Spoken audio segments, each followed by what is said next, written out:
Eh bien salut tout le monde, on se retrouve pour une petite FAQ. Alors cette semaine je voulais vous parler en fait de Gary, parce qu'en début de semaine je vous ai fait un petit carrousel un peu technique sur la logistique et sur comment choisir son camping-car. Résultat, il y en a beaucoup qui m'ont demandé moi comment j'avais choisi Gary, quels étaient les critères que j'avais pris en considération, pourquoi celui-là plus qu'un autre. Donc déjà, moi, il faut savoir que Gary, c'était mon premier camping que j'ai acheté, mais pas le premier que j'ai essayé. Grâce à notre tour du monde et aux différents voyages qu'on avait faits, quand on louait des camping-cars dans différents pays, on avait eu l'occasion d'en tester des différents. On avait commencé avec un tout petit van quand on était en Tasmanie. Les enfants étaient vraiment petits, donc ils n'avaient pas besoin d'un gros bazar. Mais malgré ça, le van, j'ai vite déchanté. Sur le long terme, c'était un truc que je voulais pas. Après, on a pu essayer des intégraux, des capucines, des lits permanents, des lits moins permanents. Donc, on avait un petit peu quand même pu voir tout le panel de ce qui était possible à avoir ou pas. Et moi, j'avais comme critère essentiel d'avoir des lits superposés ou jumeaux, côte à côte, mais individuels pour les enfants. Donc, ça, c'est souvent à l'arrière. Et une capucine. Moi, je ne suis pas du tout liée à la française à l'arrière. Je trouve que ça mange trop de place. Donc ça, c'était un critère que je ne voulais pas avoir. Et pareil, le lit pavillon, c'est-à-dire le lit qui descend, c'est quelque chose que je ne voulais pas parce que souvent, ça limite l'espace en bas. Donc c'est-à-dire qu'on ne peut pas être et au niveau de la dinette et dans le lit. Enfin, que le lit est descendu, qu'il y en a qui va aller dormir, celui du bas, il est un peu emmerdé aussi. Alors que la capucine, elle permet d'avoir un espace vraiment rien que pour le lit et d'avoir au-dessous vraiment la dinette. De même que le lit superposé pour les enfants. Et il faut savoir que ce sont des lits permanents. C'est-à-dire que moi, dans Gary, techniquement, c'est 2, 3, 4, 5, 6 couchages avec 4 permanents. Celui de la capucine, donc pour 2 personnes. Les lits superposés pour 2 personnes. Non, c'est même un 7 couchages du coup. La dinette, la grande dinette qui se transforme en lit pour 2. 2 pas trop grands, hein, faut pas non plus se leurrer. Et l'autre côté, moi j'ai aussi une deuxième petite dinette qui peut aussi devenir un canapé pour une personne. Mais cela, faut les manier, faut les bouger. On l'a déjà fait parce qu'on a déjà embarqué des potes avec nous en camping-car, on était déjà un peu plus nombreux. Perso, moi je préfère aller dormir dehors que de m'amuser à bouger tout le lit, à tout refaire. Mais il y en a, ça ne dérange pas de me manœuvrer, sortir la couette, sortir les oreillers, tout, voilà. Moi, le critère vraiment, c'était avoir des lits permanents qu'on n'a pas à bouger. Que dans la journée, tu es claqué, tu peux aller au lit, tu peux aller. Ceci étant, vu que la capucine, elle peut aussi servir un peu de stockage, moi, par exemple, j'y mets des fois des cosplays des risques qui sont fragiles parce que c'est là où ça bouge le moins. En hiver aussi, c'est très con, mais tout ce qui est collant, tout ce qui est machin, ça prend de la place. Donc moi, j'ai des sacs zippés et en général, je les mets dans mon lit la journée et quand je dors, je les descends. Voilà. C'est pas très problématique, c'est pas des gros trucs à bouger, mais il faut savoir que. Après, les lits capucines sont très grands. Donc moi, par exemple, je laisse mon tapis de sport, parce que j'ai un tapis de sport que je laisse dans mon lit tout le temps au fond. Il me gêne absolument pas, tellement il est grand. J'ai une caisse avec plein de bouquins, par exemple. J'ai quelques bricoles comme ça, comme une petite table de nuit. Ça prend beaucoup de place parce que les lits vraiment sont grands. Les lits des enfants, en longueur, pour un ACA, ça commence à être just, et en largeur, les miens font 80. Donc c'est petit. Celui de Bernier, par exemple, qui a une configuration capucine superposée, pas dans le même agencement que le mien, mais quand même, à des lits beaucoup plus larges. Ils font 1,10 m de large, par exemple, ce qui est beaucoup plus confortable pour les enfants. Mais lui, il perd en place de dinette, par exemple. Donc, voilà. C'est... donc, le couchage, un point vraiment essentiel que moi je voulais. Autre point, je voulais beaucoup de fenêtres. Le problème de certains camping-cars, c'est qu'en termes de lumière, ils ont des lanterneaux, ce qui est pas mal, mais en fait, ça ne te permet pas d'aller voir sur l'extérieur. Les intégraux, qui sont, comme leur nom indique, intégral, en gros, ils ont un très très belle vue devant, mais c'est les sièges qui se retournent, machin, et moi j'aime pas parce que du coup, tout le monde voit ce qui se passe chez toi. C'est-à-dire que si tu fermes devant, rapidement, tu es un peu dans foncé et tout. Alors que moi, mes sièges, ils se retournent pas, devant c'est devant, j'ai une couverture que je mets, pour l'hiver, et puis voilà, cacher ce que j'ai envie que les gens ne voient pas. Mais à côté de ça, j'ai très grandes baies vitrées, une de fenêtre de salle de bain, une fenêtre de lit Capucine et deux fenêtres des lits des enfants. Donc ce qui fait que Gary est quand même très lumineux, même avec mes 2 lanternes.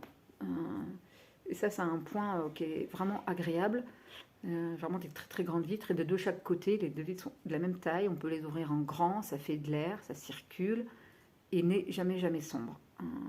Donc un point qui souvent les gens n'y pensent pas, parce que en plus on visite rarement les camping-cars quand il fait pas trop jour et tout. Mais ouais, si vous visitez des camping-cars, fermez tout.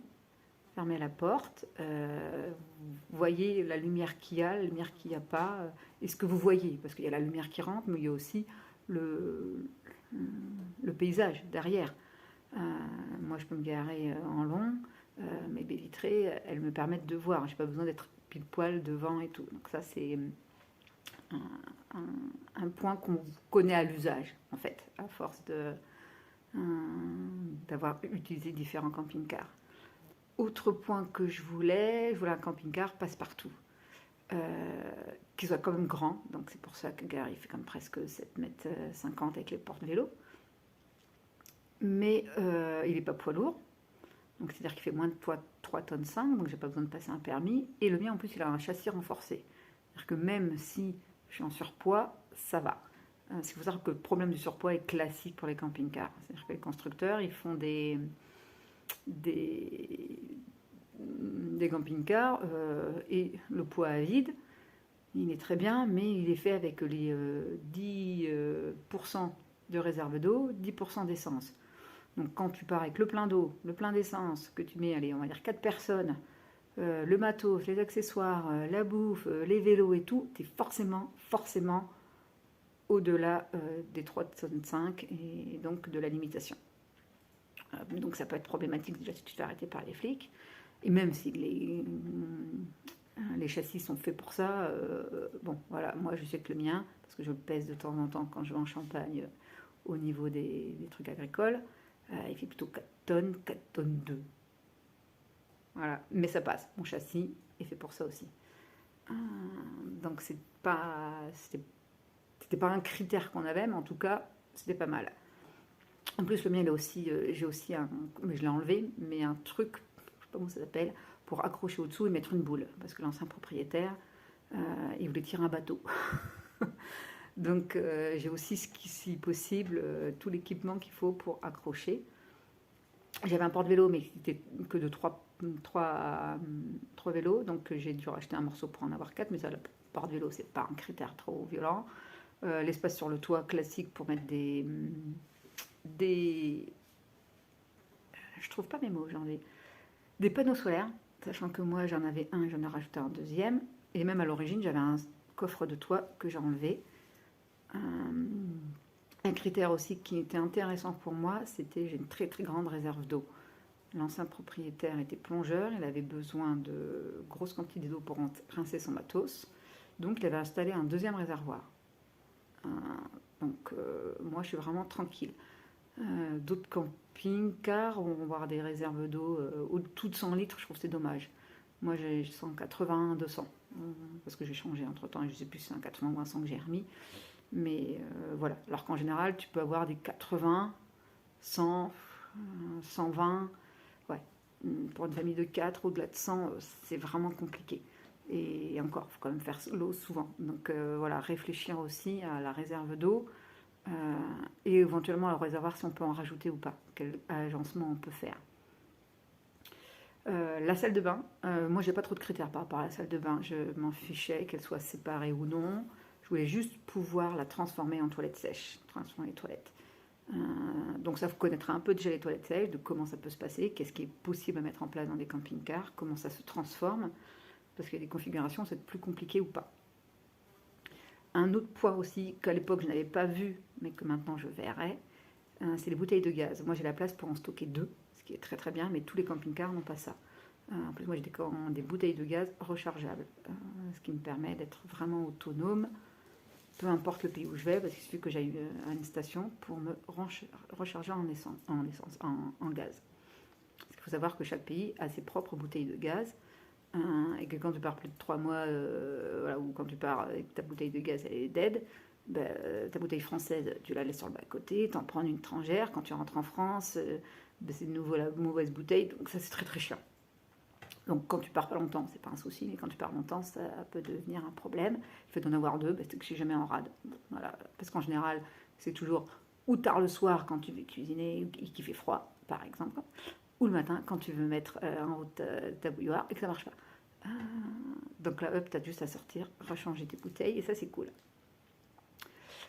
Autre point, qu'est-ce que moi j'avais comme critère? Ouais, peut-être que ça va être étonnant, mais je voulais pas un truc qui se fasse flambant neuf. Je voulais pas, bon, il y avait le prix qui jouait. À l'époque, moi j'ai acheté en 2016, donc on a été loin des prix de folie qu'il y a eu après le Covid. Le post-Covid a fait une flambée des prix pas possible. Mais l'intérêt d'avoir un camping-car qui est plutôt route, c'est qu'il y a peu de chances qu'on me le pique.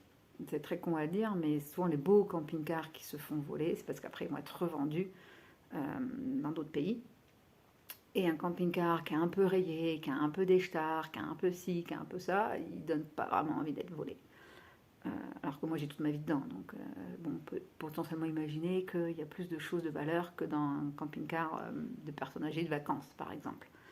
Mais ouais, puis moi je m'étais dit, ouais, je sais que le mien il va passer dans des endroits, voilà, les petites routes des pays anglo-saxons par exemple, en général, il ne faut pas avoir peur de rayer un peu les vitres, un peu la carrosserie, parce que c'est vraiment des petits chemins. Donc la taille était très importante, je parlais du poids tout à l'heure, mais la taille, voilà, moi je voulais vraiment un truc, je voulais pas de petit, pour le confort interne, mais je voulais pas un truc mouse qui m'aurait empêché de passer. Gary, ses dimensions, c'est 3,15 de haut. Encore, je pense que c'est 3 mètres. En fait, c'est assez difficile d'avoir exactement les tailles constructeurs. Ça, c'est un truc de fou, même en ligne, même avec le document officiel, on n'a pas tout le temps les mêmes trucs. Je sais que 3 mètres 10, ça passe. Et en arrière, quand je prends le bateau, le ferry me demande mes dimensions. Sur le truc technique, c'est 6,99, mais comme j'ai mon porte-vélo, ça rajoute presque 1 mètre. Pas tout à fait, mais voilà. Donc en général, je mets entre 7,50 et 8. En fait, ça dépend aussi, leurs critères, leur marge. Donc la taille est hyper importante pour la maniabilité, pour la consommation. Il y en a beaucoup qui disent que les capucines consomment plus. Bon, après moi, j'ai pas trop l'impression. Mais du coup, peut-être aussi moins vite. Voilà, moi, je me fais quand même assez doubler sur l'autoroute. J'ai rarement au-dessus de 100 km/h. Et c'est très rare aussi que je prenne l'autoroute. Donc, de toute façon, voilà, 90 sur les routes, c'est parfait. Un camping-car, quand tu veux profiter. Du coup, la consommation se ressent aussi parce que je roule moins vite. C'est mathématique. Est-ce que j'ai d'autres points auxquels j'ai pas pensé? Non, je crois que c'était vraiment ça. De toute façon, ceux qui ont des questions par rapport à ça, il y a un e-book vraiment consacré au choix des camping-cars avec tout ce qu'on peut imaginer comme critères auxquels il faut penser.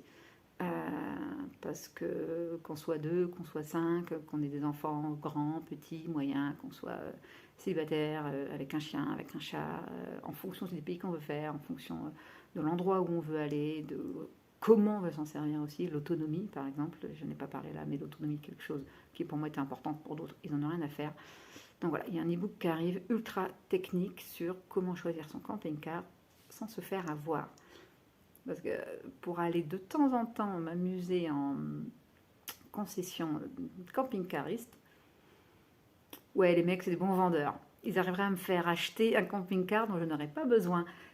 C'est pour dire. Donc, et je connais quelques personnes qui ont fait confiance comme ça, et vraiment qui se sont retrouvées avec un véhicule qui ne correspondait pas du tout à leurs besoins, qui n'était pas du tout adapté à leur configuration ni familiale ou à leur âge malheureusement, et ils se retrouvent avec des véhicules qu'ils doivent revendre parce que pas top pour eux quoi. Donc voilà, j'espère que cette petite vidéo vous aura permis d'en savoir un peu plus sur Gary. Il y a plein de vidéos que je dois tourner, j'ai plein d'idées pour un jour un aménagement, parce qu'on a fait énormément d'aménagements dans les camping-cars, mais ça prend du temps, donc soyez patients. Ciao, ciao.